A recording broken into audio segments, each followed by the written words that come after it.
Roll call. Gray. Present. Harding. Present. Melton. Palermo. Present. Brennan. Festerson. Mr. President. Here. Please stand for the Pledge of Allegiance and remain standing for opening remarks. To the flag of the United States of America and to the republic for which it stands, one nation, under God, indivisible, with liberty and justice for all. Last time I gave opening remarks, it was about the sense of optimism I was feeling for the city. And I'm going to continue that theme today because I couldn't help feel that way after taking a drive through not only District 3, but District 4 and District 2. And to see what was going on, and then to return to my office to watch a recording of a webinar that was given last night about what's coming next at the Med Center campus as you move across Saddle Creek to the west.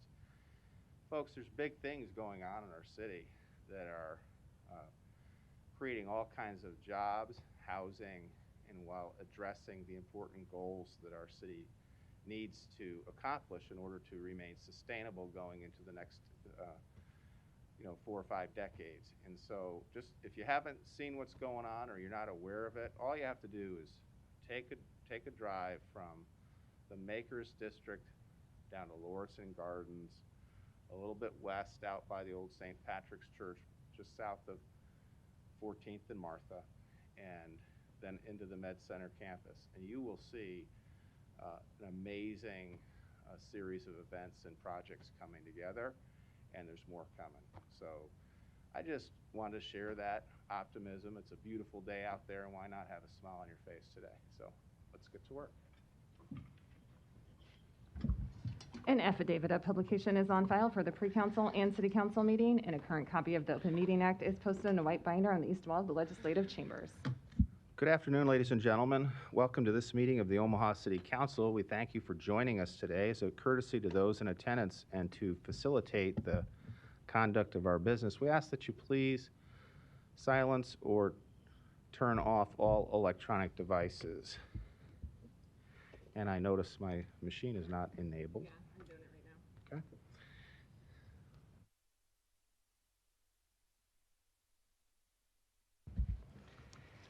Items 6 through 9 can be considered together for Enclave Flats located at 18818 Fort Street. Planning Board and Planning Department recommend approval. Items 6 and 7 are ordinances to rezone this property from AG District to DR District and R4 District.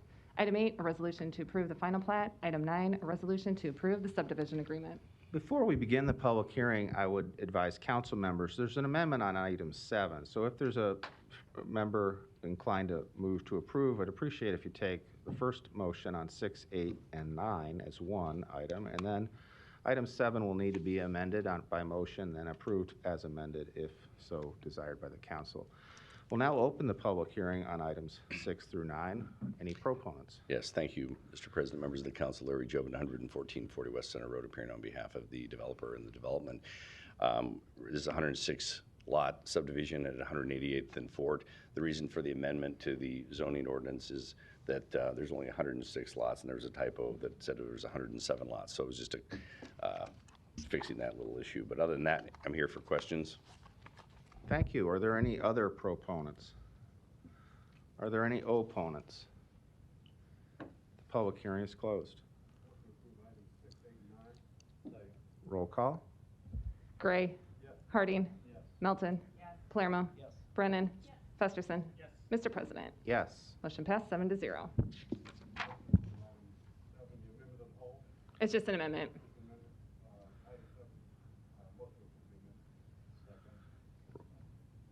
Roll call. And this would just be correcting the lots to 1 to 106. Gray. Yes. Harding. Melton. Yes. Palermo. Yes. Brennan. Festerson. Yes. Mr. President. Yes. Motion passed 7-0. I believe Mr. Harding had the as amended. Is there a second? I'll second it. Oh. Roll call. It's the approval of 7 as amended. As amended. Oh, as amended, I'm sorry. Motion approved. It's 5 amended. We're already there. We're now voting. But thank you for your enthusiasm. Gray. Yes. Harding. Melton. Palermo.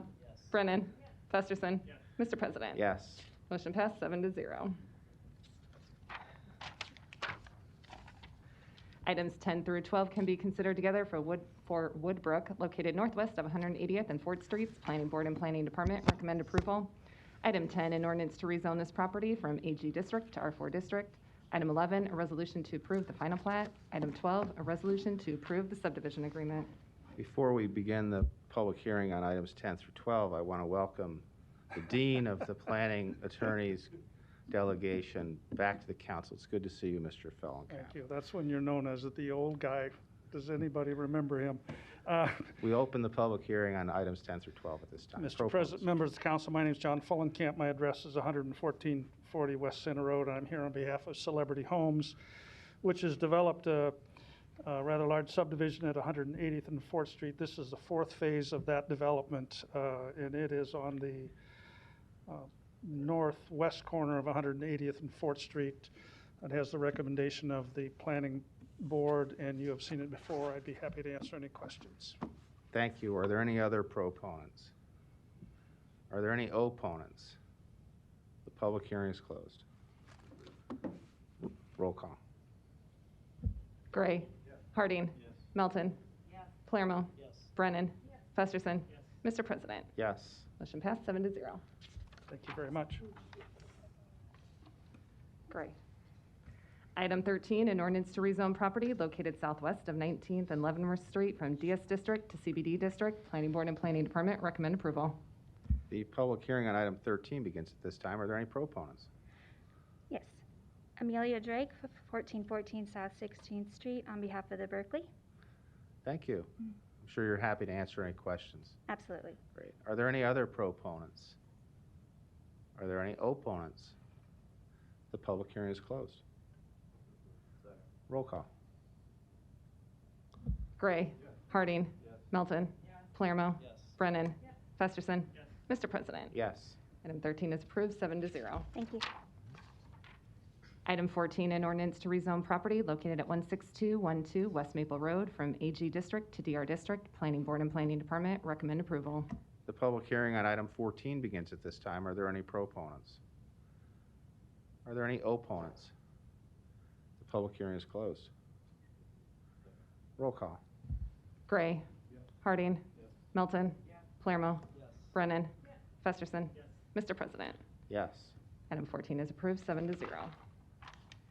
Items 15 and 16 can be considered together for property located at 2430 and 2428 Lake Street. Planning Board and Planning Department recommend approval. Item 15, an ordinance to rezone this property from GC District to MBD District. Item 16, an ordinance to amend the boundaries of the ACI 1 overlay district to incorporate this property into that district. The public hearing on items 15 and 16 begin at this time. Are there any proponents?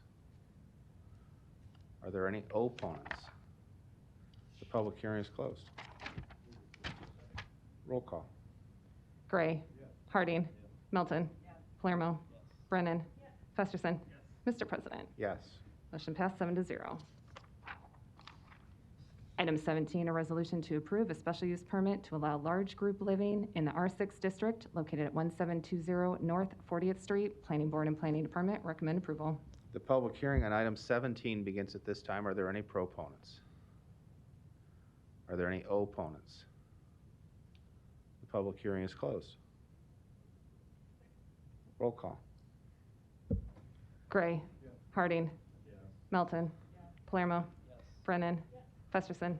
Mr. President. Yes. Item 17 is approved 7-0. Item 18, to consider a Class CK liquor license application for Dina's Place located at 2112 North 30th Street, Suite 201.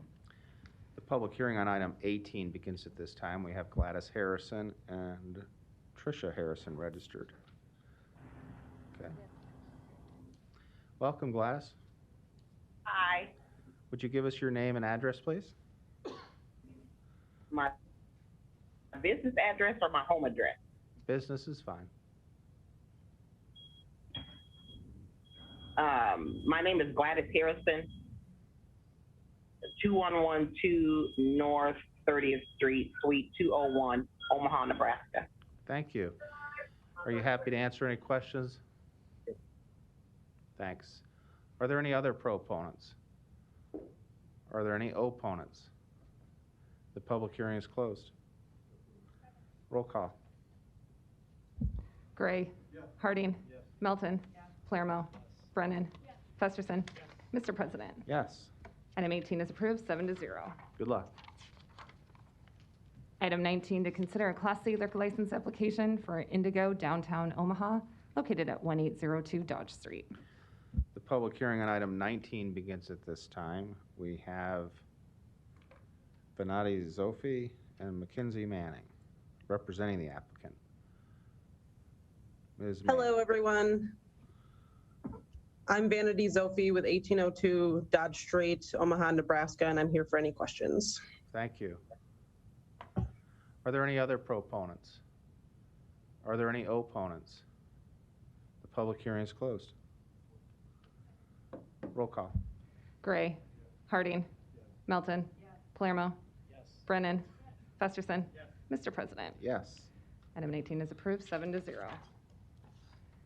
Item 20, to consider a Class I liquor license application for Tix Teco Mexican Restaurant located at 2203 South 16th Street. The public hearing on item 20 begins at this time. Are there any proponents? My name is Celestino. I'm here for Texaco Mexican Restaurant. Okay. Here for any questions? You're the owner? Yes. Welcome. Are there any other proponents? Are there any opponents? The public hearing is closed. Roll call. Gray. Harding. Melton. Palermo. Brennan. Festerson. Mr. President. Yes. Item 20 is approved, 7-0. Thank you. Item 21, to consider a Class IB liquor license application for Vibrant, located at 18101 Chicago Street, Suites 104 to 105. Aids communication from the Planning Department regarding permits for the outdoor area. I don't see the applicant on the video conference. Do we have time? You do. Is there a motion to lay it over? We confirm that Ms. Bonnemeyer, you're not in the chamber today? Seeing she's not registered to participate, we'll have a motion, a second, to lay over 1 week. Roll call. Gray. Harding. Melton. Palermo. Brennan. Festerson. Mr. President. Yes. Motion passed, 7-0. Item 22, to consider a liquor license addition application for Night Owl located at 3902 Farnham Street to add an area approximately 82 feet by 20 feet and an outdoor area approximately 20 feet by 8 feet. Aids communication in opposition. We have a public hearing opening on item 22 with Mr. Michael Kelly representing the applicant, registered by video conferencing. Mr. Kelly. Mr. President, members of the council, Mike Kelly, 2804 South 87th Avenue, appearing here for the applicant, and we're here for any questions you might have. Thank you. Are there any other proponents? Are there any opponents? The public hearing is closed. Roll call. Gray. Harding. Melton. Palermo. Brennan. Festerson. Mr. President. Yes. Item 22 is approved, 7-0. Item 23, a resolution to require Azul Sports Bar located at 5132 L Street to submit a formal application. The public hearing on item 23 begins at this time. Now, the first people will be from the city, presumably. Mr. Wiesen, welcome. Thank you. Good afternoon, Ryan Wiesen, Assistant City Attorney. This resolution is before you today at the request of the Law Committee. It seeks to require FAMA LLC, doing business as Azul Sports Bar, to submit a formal application, a formal long-form liquor application to the Nebraska Liquor Control Commission to renew its liquor license pursuant to Nebraska Revised Statute 53-135 to continue operation. The hearing before the council today is not a hearing on whether or not Azul Sports Bar should actually have a liquor license. Rather, the hearing today is to determine whether there is sufficient information in the record before the council to warrant an investigation through the long-form process to see if the license holder still meets the requirements imposed by statute. Since the license was first issued in 2018, there have been 14 formal tavern reports. They include what has been marked as Exhibit 1, Tavern Report dated March 6th, 2019. In this report, officers received a radio call to respond to Azul for a fight or disturbance in the lot. Reporting officers, when they responded, approached several parties who stated an unknown male had entered the bar, began making advances towards a female patron, and then punched two individuals in the face before leaving the bar. The next tavern report is dated, marked as Exhibit 2, and dated May 19th, 2019. In this report, reporting officers were called to Azul for an assault. The victim was found with a head injury and ultimately transported by Omaha Fire Department medics to UNMC. The victim stated he was having a verbal argument with somebody in the bar and then was struck in the head with what he believes was a beer bottle. He was then pepper sprayed. While reporting officers were at the location conducting an investigation into the incident, they could see staff inside the bar, but were not allowed entry into the bar by the staff in violation of the rules and regulations of the Liquor Control Act. The next report, which has been marked as Exhibit 3, is dated August 5th, 2019. In this report, officers were dispatched to Azul Bar for an alcohol overdose. They found the victim from the bar in the parking lot, and a squad was called.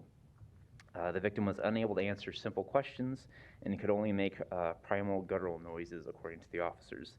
The victim was drooling and dry heaving while in bed at the hospital and had a BAC level of 0.398 at the time that it was taken. The next tavern report has been marked as Exhibit 4. Can't see it, Brian, or Ryan. There you go. Thank you. And is dated September 2nd, 2019. In this report, officers received a radio call to Azul and responded for a noise complaint. When they responded to the bar, they observed after hours one patron who was so intoxicated that he needed to be carried out of the bar by two men. This would be a violation of rule and regulation that prohibits over-serving of intoxicated persons. The next tavern report, which is marked as Exhibit 5, is dated September 28th, 2019. In this report, responding officers were called for a male party having a gun in the parking lot. As officers were en route to the call, there were additional calls to 911 indicating that shots had been fired. Multiple witnesses on scene stated that they were outside the bar because a fight had just taken place, which resulted to 5 shots being fired into the air as a party left the area.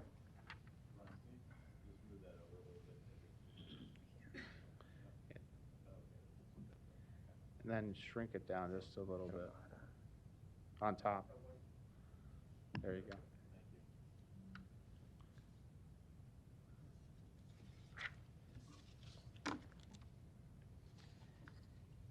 The next tavern report is marked as Exhibit 6 and dated November 3rd, 2019. In this report, officers were dispatched to Azul for a crowd disturbance call. Upon arrival, reporting officers noted that several additional officers were on scene in an attempt to get a large crowd disturbance to disperse. Reporting officers had been called due to an out-of-control crowd fighting in the parking lot area, which required police presence and action to disperse. The next tavern report is marked as Exhibit 7 and dated February 22nd, 2020. In this tavern report, reporting officers, along with the Omaha Fire Department, were dispatched to Azul in response to a complaint that the bar was exceeding its maximum occupancy. The reporting officers spoke with security at Azul, who stated that they themselves had called after they reached the maximum number of occupants allowed, but the owner instructed security to continue letting more people in. The security personnel stated that prior to the officers' arrival, that they were over the max occupancy by approximately 100 people. The next tavern report is marked as Exhibit 8 and dated March 13th, 2020. In this tavern report, reporting officers were originally called for a noise complaint. When they arrived, they observed a fight breaking out in front of the front doors of the licensed premises.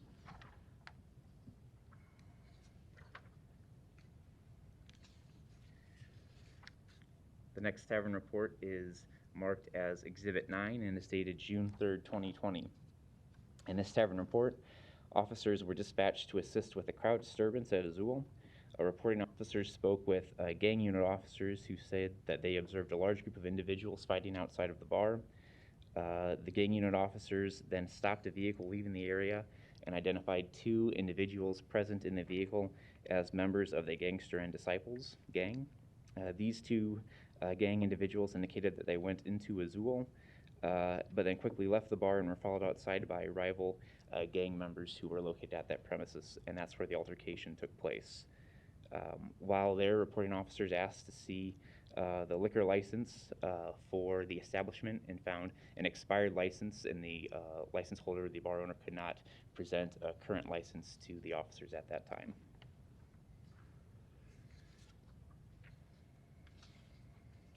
The next tavern report is marked as Exhibit 10 and is dated June 12th, 2020.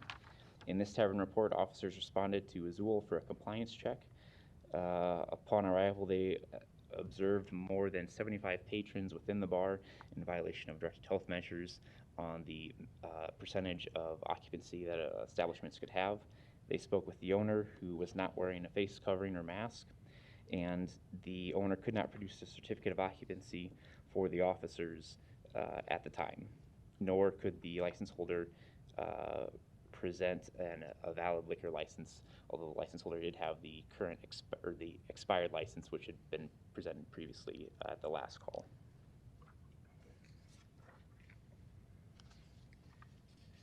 The next exhibit is marked as Exhibit 11 and is not in the form of a tavern report, but is an informal complaint that was sent to the police department. It alleges, it's from a citizen, that there is loud music at the premises as late as 2:30 in the mornings, being a nuisance to the neighbors and the neighborhood. The next exhibit has been marked as Exhibit 12 and is dated June 16th, 2020. This tavern report alleges that officers were dispatched to Azul for a robbery. Reporting officers met with the victim, who stated that she was jumped by 20 people inside the bar, and during the altercation, someone picked up her and her sister's belongings and left. The next exhibit has been marked as Exhibit 13 and is dated August 9th, 2020. In this tavern report, multiple Southwest Precinct officers responded to a 911 call at Azul. The caller reported that 9 people were physically fighting and alcohol was involved. Reporting officers arrived on scene and spoke to the owner, who stated 2 brothers exited the bar and began to argue near the front door. They were arguing and attempting to fight each other, and that someone was possibly punched. Then, a short time later, another officer was approached by a male who was bleeding and stated that he had been in an accident.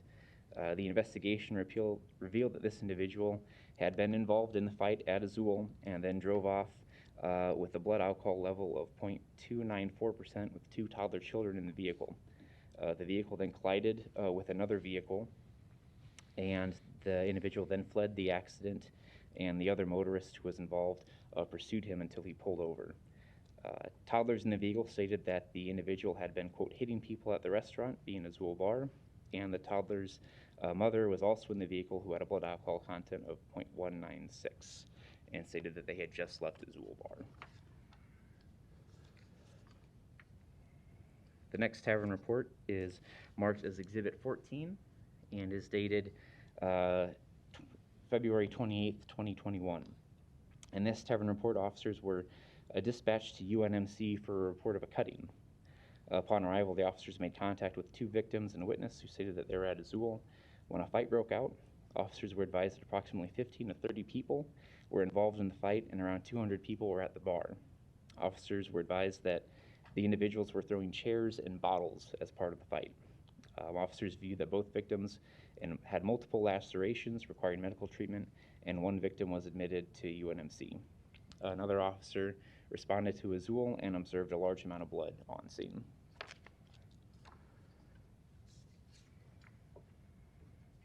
The final tavern report, for the record, has been marked as Exhibit 15 and is dated March 26th, 2021. In this Tavern Report, reporting officers responded to the parking lot of Azul at the request of off-duty officers to assist with clearing the lot at closing time.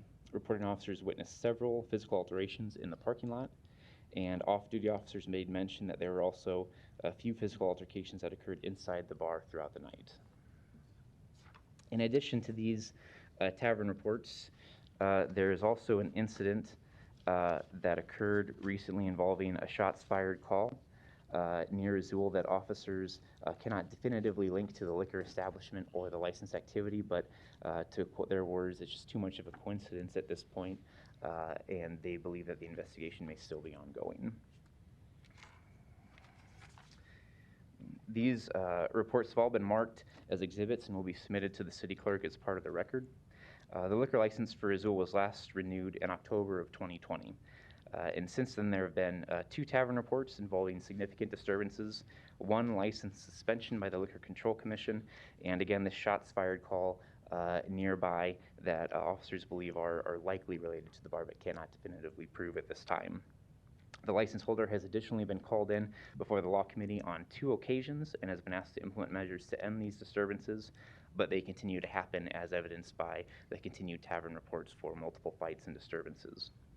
The question before the council now is whether or not there is sufficient evidence before the council to warrant an investigation into whether the license holder is capable of exercising the type of management and control necessary to conform to the rules and regulations of the Nebraska Liquor Control Act and the regulations imposed by the Nebraska Liquor Control Commission. I'll be available to answer any further questions if the council has any. Thank you. Are there any other proponents in favor of the long form? Seeing none, we'll now hear from the license holder.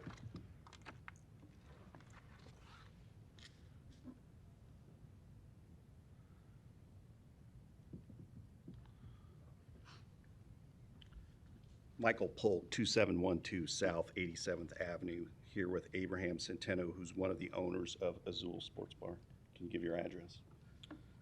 5132 L Street, Omaha, Nebraska, 68137 or 117. In rebuttal to some of the testimony you just heard, the last part is completely unfair that a shot fired in and around the restaurant would be attributed to Azul. The council should not take that into consideration.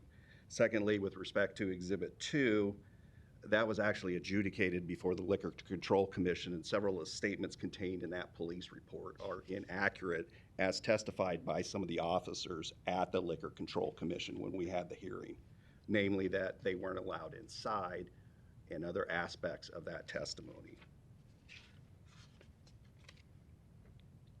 With respect to exhibit number 3, where they said there was a visibly intoxicated individual at the premises, what actually happened there was the guy came into the premises and he was on some sort of medication or drug, and that's why he appeared intoxicated. He did not get intoxicated to 0.396 at the premises.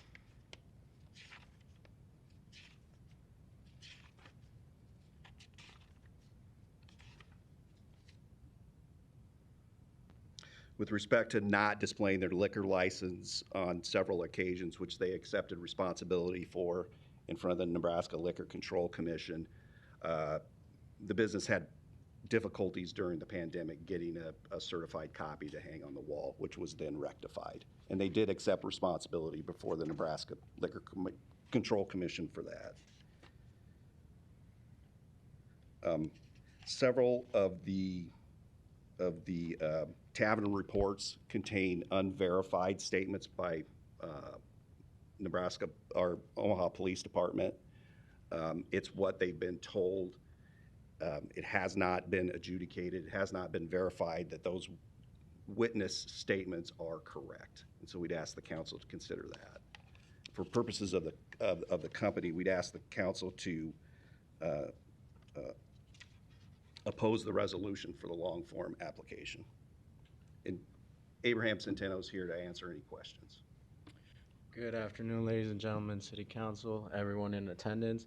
So the last time we spoke, we've had 2 tavern reports, one on February 28th for cutting / a brawl. In all fairness, the guys that got cut were the ones that started the brawl. We've banned them. They haven't came back since, and we've been fine with no fights.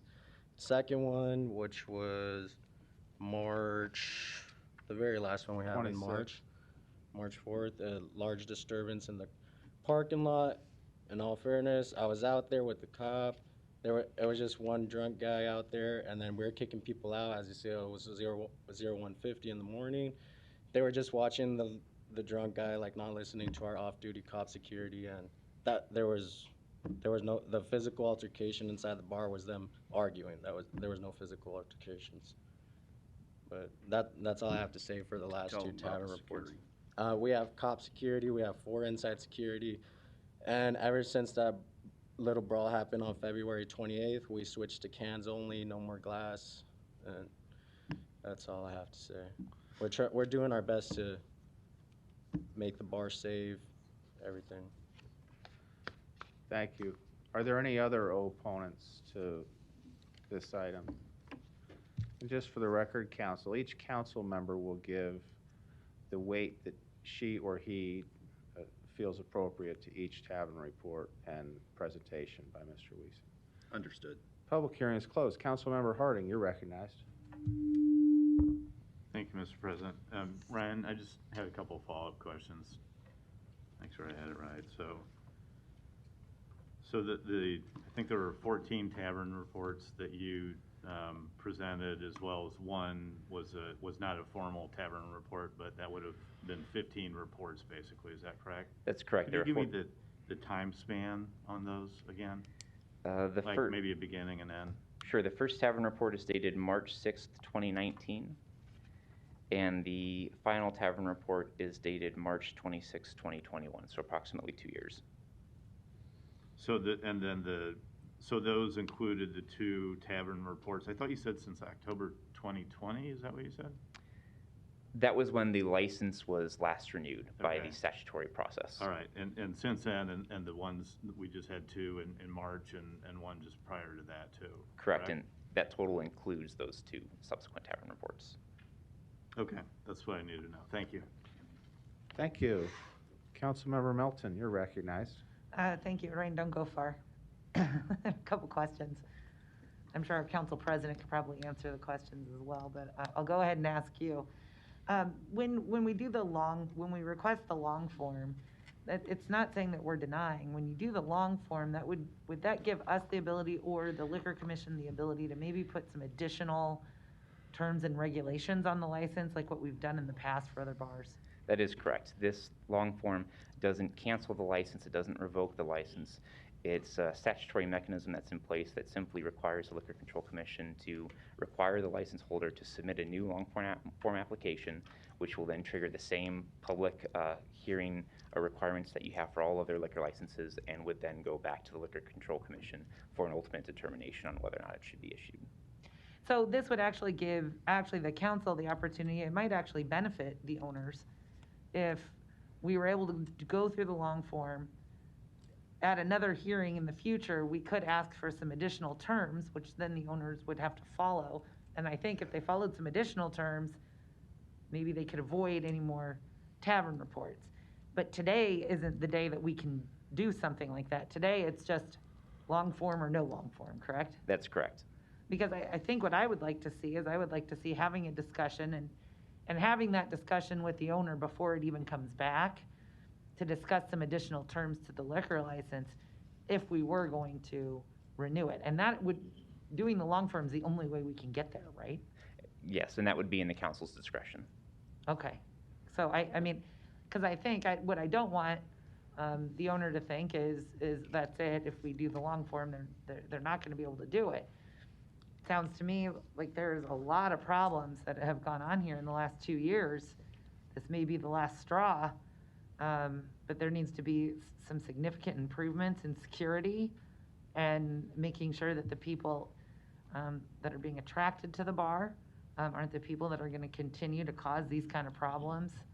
Whether or not the shots fired came from your bar, people came from your bar or not, I would have to say with 14 tavern reports, you know, that's a concern. So we would want to see what kind of security is there to make sure that your bar and your patrons are protected. So I think going the long form route would probably be the best way to do that. And I would also say to the owner, if we don't go with the long form route, I mean, I could see at this point not having you renew your license. I mean, if you have another report like this is going to be a big problem for the people that live in that area. And I don't think the council wants to see that. So I just wanted to clarify what today was. Thank you. Vice President Palermo, you're recognized. Thank you, Mr. President. Mr. Wiesing, I have a question for you. So tell me again, because I know we've seen Mr. Is it Centeno? Abraham, okay. We seen him here for the liquor license when it was, I think maybe his name was added. How many tavern reports since the liquor licenses changed have we had since? Ryan Wiesen, Assistant City Attorney. I can look through the printout from the Liquor Control Commission. I don't have that specific information available to me off the top of my head. I know 2 tavern reports from the last time it was renewed. If he was added to the liquor license at that time, then that would be your answer. So I think 2, and then another question too for you, Ryan. What's required within like our policy for a tavern report? Is there certain requirements, or is it just anytime 911's called?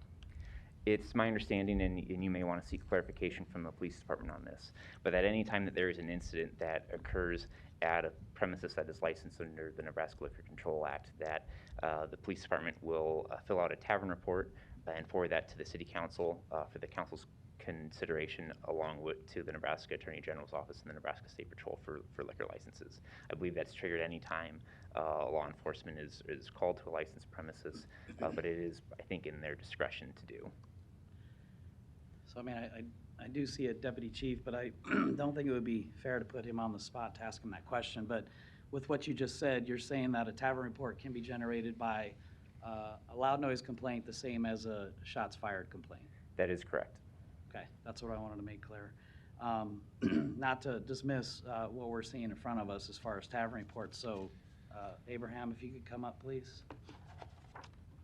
Thank you, Ryan. So you have to give your name and address. Abraham Centeno, 5132 L Street, Omaha, Nebraska, 68117, Azul Sports Bar. So I remember seeing you before here, and obviously I've seen you since then, but there were some problems with this establishment, and it was similar to other bars in the area that your success has brought you problems.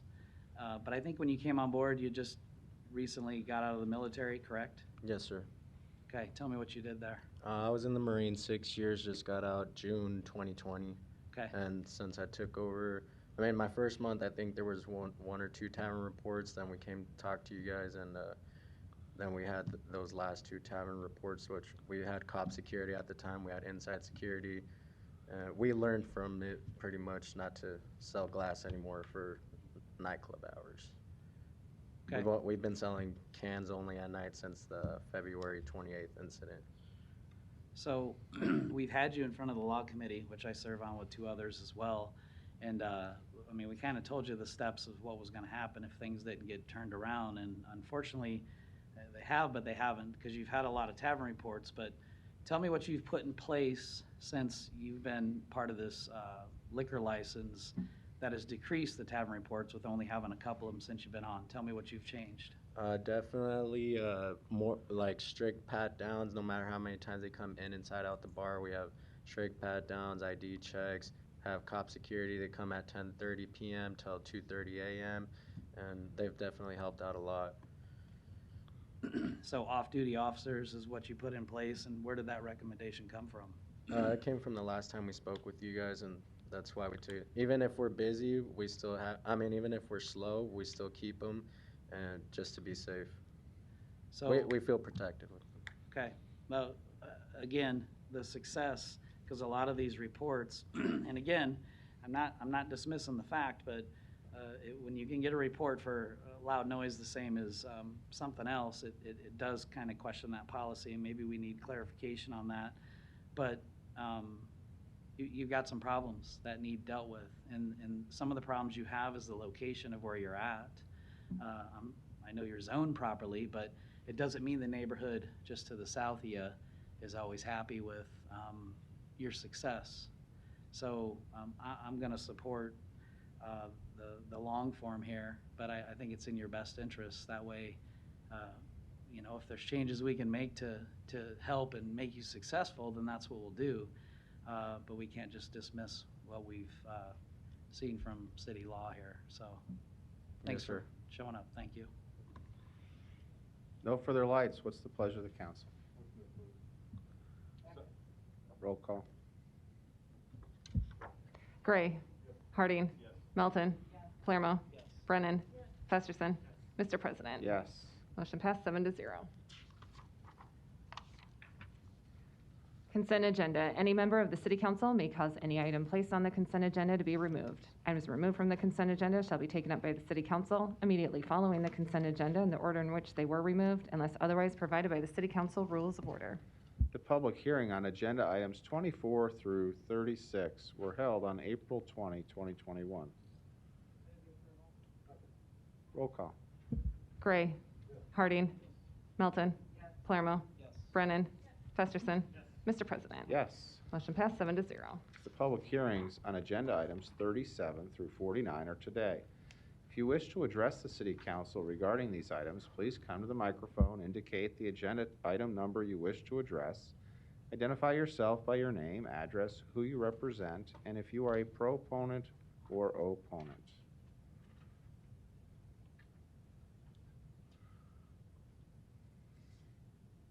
We have someone registered on item 37, but I don't see the person actually in the queue. Okay. Public hearing is closed. Roll call. Gray. Harding. Melton. Palermo. Brennan. Festerson. Mr. President. Yes. Motion passed 7-0. Item 50, a resolution to approve the 2020 tax increment financing annual report. Before we begin the public hearing, we'll hear from Bridget Hadley from the Planning Department. Ms. Hadley, welcome.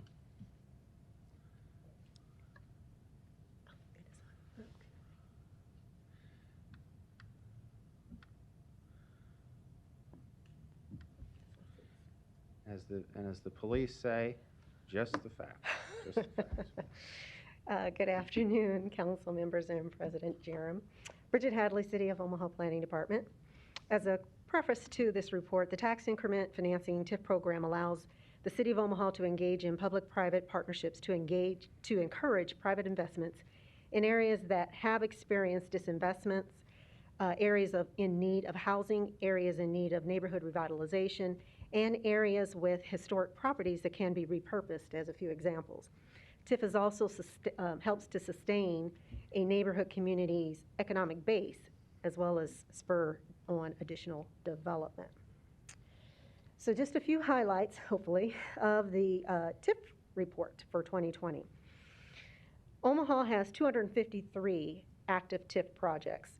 This represents about $428 million in TIF loans and $3.5 billion in total project or capital investments. These TIF loans represent approximately 12% of the capital stack or capital investments. This means that Omaha is leveraging $8 of other funds for every $1 of TIF that's invested in these projects. In 2020,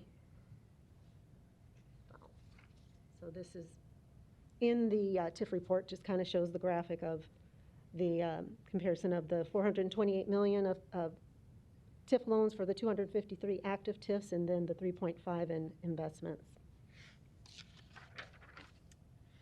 So in 2020, 18 new TIF projects were approved and all were located east of 72nd or near 72nd this particular year. So this map, don't know if I can, basically shows that This is 72nd. So here are all the different projects spread out: North Omaha, downtown, midtown, and Crossroads and Exarban area. These projects represented approximately $27 million in TIF loans and almost $219 million in total project investments. The types of projects range from mixed-use projects like Hub 1401 in downtown, or Furniture Row, also known as the Swivel Apartments, in the Crossroads area, that will produce housing as well as jobs, potential new business startups, and innovation. Also, housing projects ranging from single-family owner-occupied units to rental units that include market rate and affordable units like Meridian at South 72nd and West Center Road, and the Garage Lofts in downtown, which proposes 3- and 4-bedroom affordable apartment units. Also, commercial projects that preserve older structures like the Benson Theater, restored for performances and other community activities, and sometimes historic structures like the Redfield in downtown, which was restored for use by new and relocated office tenants and eateries. Omaha also has approximately 17.7% of its total acres that are blighted, and that's also about 5% that are extremely blighted. So just touching on affordable housing, in 2020, the program approved various TIF projects that provided 84 affordable and low-income housing units through the TIF program and TIF projects. The TIF program has helped provide approximately 1,427 units of affordable and low-income housing units over the past decade through 37 different TIF projects. So next, I'll talk about on page 8 of the report. The state requires that we report on the comparison of initial projected values of the 253 active TIF projects to the current assessed values of those projects.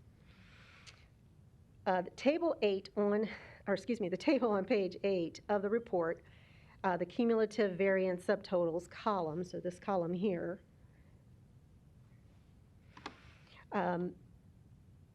illustrates that the initial projected values were only off by about 19% from the current values assessed by the Douglas County Assessor's Office.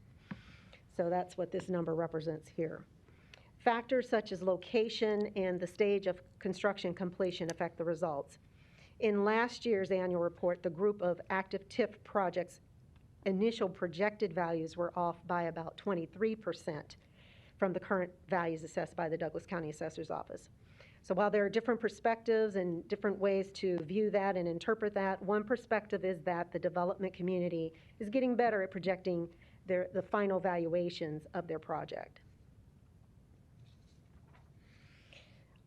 Now to move on to paid projects, or projects that have matured. Omaha has a total of has had a total of 166 TIF projects that have matured or have paid off after the 15-year term. In 2020, 6 TIF projects paid off or matured at the end of the 15-year term.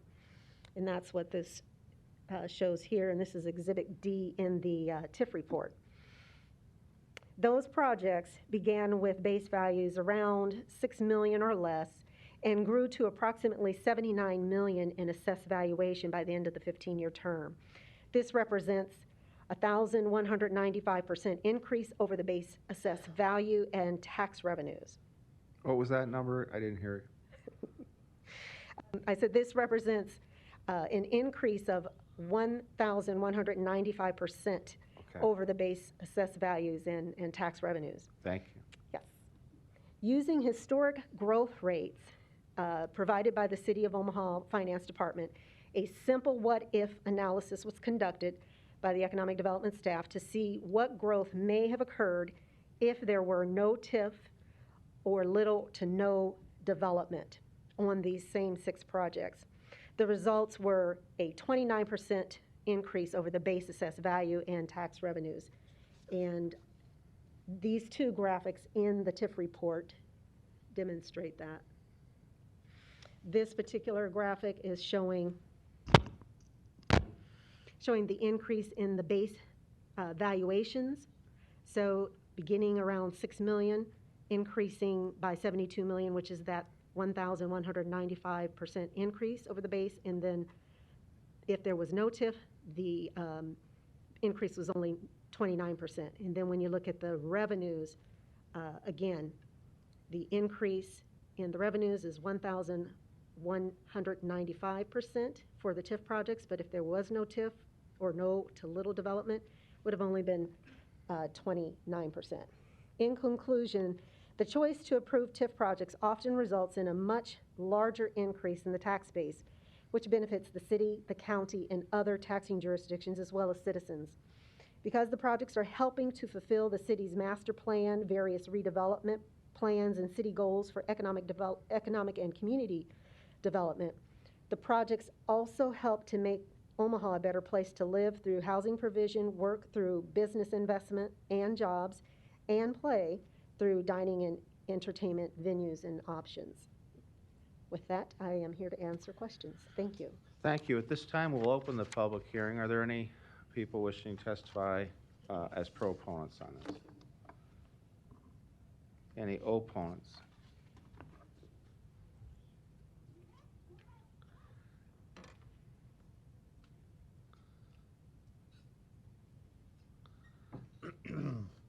Larry Storer, 5015 Lafayette Avenue, Omaha, 68132. It's a nice presentation. However, there's some things that I think are missing. It doesn't say whose properties are valued or paid off, who actually paid those property taxes. I'm sorry?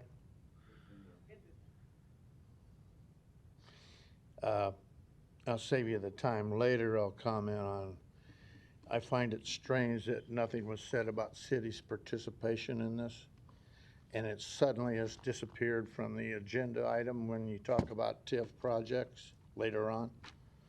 You won't have to listen to me say it again, but that's kind of interesting that all of a sudden we don't talk about the city's participation. Thank you. Thank you. And for the record, to clarify for anyone in the chamber or listening or watching at home, there were several false statements that you just heard. And for the record, the information is that on the properties listed on the last page of the report. And the city always provides in its TIF resolutions within the agenda the information as to the level of participation, the criteria required by the Community Redevelopment Act, whether those criteria have been met, and the level or amount percentage of the project that will be financed by tax increment financing. May I reply? No, you may not. I'm not a liar, sir. Well, you just made several false statements, so we had to correct the record so the public wasn't unwillingly or unknowingly misled. You're welcome to leave the chamber, sir. You're out of order. Roll call. Gray. Harding. Melton. Palermo. Brennan. Festerson. Mr. President. Yes. Item 50 is approved, 7-0. One public hearing can be held for items 51 through 53, ordinances to transfer permanent easements to OPPD for properties located near 10th Street and Missouri Avenue. The public hearing on item 51 begins at this time. Are there any proponents or opponents? The public hearing is closed. Item 54, an ordinance to approve a major amendment to a mixed-use district development agreement for Midtown Crossing. Planning Board and Planning Department recommend approval. The public hearing on item 54 begins at this time. Are there any proponents or opponents? Public hearing is closed. Item 55, an ordinance to approve the 77th and Dodge Street tax increment financing redevelopment agreement. Public hearing on item 55 begins at this time. Proponents, please. Bridget Hadley, City Planning, here to answer questions you may have. Are there any other proponents or opponents on item 55? Public hearing is closed. Item 56, an ordinance to approve the Blackstone Townhomes tax increment financing redevelopment agreement. The public hearing on item 56 begins at this time. Are there any proponents? Don Seaton, Omaha City Planning, and I'm available for any questions you may have. Thank you. Are there any other proponents or opponents on this item? Todd Swarzik, Auto Companies, 2285 South 67th Street, here to answer any questions you might have. Thank you, Mr. Swarzik. Public hearing is closed. Item 57, an ordinance to amend Section 23-177 of the Omaha Municipal Code by changing the salary for various positions as listed on the agenda. Personnel Board recommends approval. Are we doing both 57 and 8? Okay. We'll do 3 different public hearings then. Well, public hearing on item 57 begins at this time. Proponents, please. Deb Sander, City Human Resources, here to answer any questions you might have. Thank you. Are there any other proponents or opponents on item 57? Public hearing is closed. Item 58, an ordinance to amend Section 23-177 of the Omaha Municipal Code by changing the title of the class specification entitled Recreation Supervisor to Recreation Coordinator. Personnel Board recommends approval. The public hearing on item 58 begins at this time. Are there any proponents? Deb Sander, City Human Resources, here to answer any questions you might have. Thank you. Are there any other proponents or opponents wishing to testify on item 58? The public hearing is closed. Item 59, an ordinance to amend Section 23-177 of the Omaha Municipal Code by changing the salary for Information Services Technician and Police Information Operator 1. Personnel Board recommends approval. The public hearing on item 59 begins at this time. Are there any proponents? Deb Sander, City Human Resources, here to answer any questions you might have. Are there any other proponents or opponents on item 59? The public hearing is closed. Item 60, an ordinance to approve the Omaha Downtown Improvement District Association 2021-2022 budget and work plan in the amount of $568,098.59. The public hearing on item 60 begins at this time. I was wondering where you were, Ms. Barrett. You were hidden over to my right here. Welcome. Thank you. Holly Barrett, Executive Director, Omaha Downtown Improvement District. I'm here to answer any questions. Thank you. Are there any other proponents or opponents on item 60? The public hearing is closed. Item 61, an ordinance to approve the other transaction agreement for a 5-year period to provide 4 TSA certified explosives detection canine teams. Public hearing on item 61 begins at this time. Are there any proponents or opponents? The public hearing is closed. Item 62, an ordinance to amend the interlocal agreement with the City of Valley for Keno lottery proceeds. The public hearing on item 62 begins at this time. Are there any proponents or opponents? The public hearing is closed. Non-action items, items 63 through 86, do not require public hearing or City Council consideration at this meeting, but will be placed on a future agenda for public hearing and/or vote. The reason for non-action is noted after the item on the agenda, as well as the date the item is expected to appear on agenda for consideration. Roll call. Gray. Harding. Melton. Palermo. Brennan. Festerson. Mr. President. Yes. Motion passed 7-0. Meeting is adjourned at 2:58.